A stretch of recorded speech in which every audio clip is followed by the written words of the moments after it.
55,000 వరకు దిగిరానున్న బంగారం ధరలు ఏంటి కామెడీయా?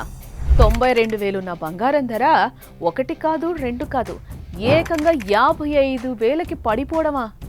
మాకు నమ్మకం లేదోరా అని డైలాగ్ అందుకుంటారేమో, కానీ ఇది మీరు నమ్మినా నమ్మకపోయినా ముమ్మాటకి నిజమంటే నిజం. ఇది నేను చెప్తున్న మాట కాదండి, నేషనల్ లెవెల్ విశ్లేషకులు చెప్తున్న మాట. ఎందుకంటే గ్లోబల్ లెవెల్లో ఆర్థిక పరిస్థితులు, మారుతున్న డిమాండ్, మన ఇండియన్ రూపాయి స్థిరపడటం లాంటి విషయాలు గోల్డ్ రేట్ ని ఎఫెక్ట్ చేస్తాయని అంచనా వేస్తున్నారు.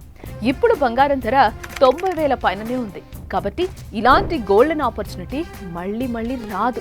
మీ బంగారం తాకట్లో కానీ లోన్స్ లో కానీ ఉంటే వెంటనే విడిపించి అమ్ముకోవడానికి శర్మ గోల్డ్ కంపెనీ వాళ్ళకి ఒక్క కాల్ చేస్తే చాలు. వాళ్లే మీ ఇంటికి వచ్చి వివరాలు అడిగి తెలుసుకుని వెళ్లి తాకట్లో ఉన్న బంగారాన్ని విడిపించి ఆ రోజు ఆన్లైన్ ధరకి కొనుగోలు చేసి మిగిలిన అమౌంట్ ని మీకు ఇస్తారు. ఇప్పుడే మీరు తాకట్టు బంగారాన్ని అమ్ముకుంటే లాభం పొందుతారు. సో తాకట్లో ఉన్న మీ బంగారాన్ని విడిపించుకోవాలంటే శర్మ గోల్డ్ కంపెనీ వాళ్ళకి కాల్ చేయండి.